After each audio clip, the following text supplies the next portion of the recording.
आज एक्कासी धेरै समयपछि आफ्टर लङ टाइम दिदीको याद आयो। खै के कुराले याद आयो थाहा भएन। सायद आज म धेरै नै पीडामा छु, किनकि अक्सर म जति पीडामा हुन्छु नि त्यति बेला मलाई दिदीको याद आउने गर्छ के।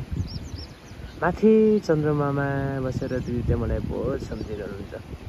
बेला बेला यस्तो लाग्छ कि भाइ आइज तँ पनि, साह्रै एक्लै भइस तर पृथ्वीमा, माथि आइज, दुई बहिनी सँगै बसौँ होला भने जस्तो पनि लाग्छ कता कता।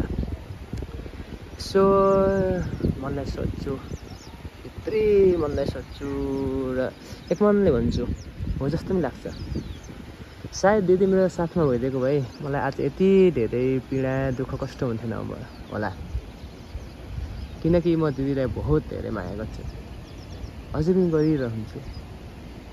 जति दिदी मसँग टाढा नभए पनि मेरो भित्री मनमा चाहिँ उहाँको लागि सधैँ नै जग्गा रहन्छ कि।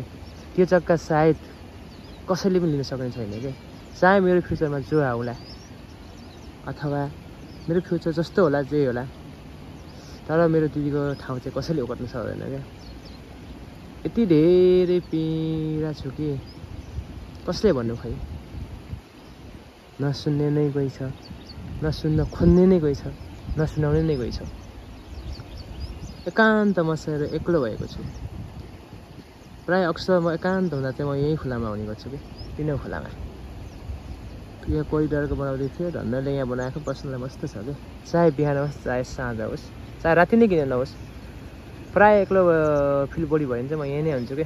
यो चाहिँ मेरो फेभरेट प्लेस भन्छ नि, त्यस्तै हो।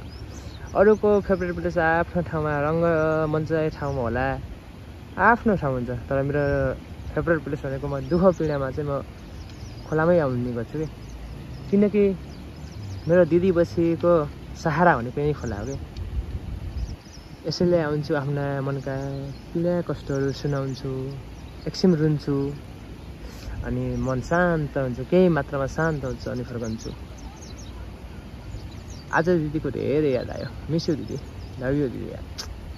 हामी छिटै भेट्नेछौँ यति भन्न चाहन्छु। मिस यु दिदी, very very miss you and very very love you दिदी।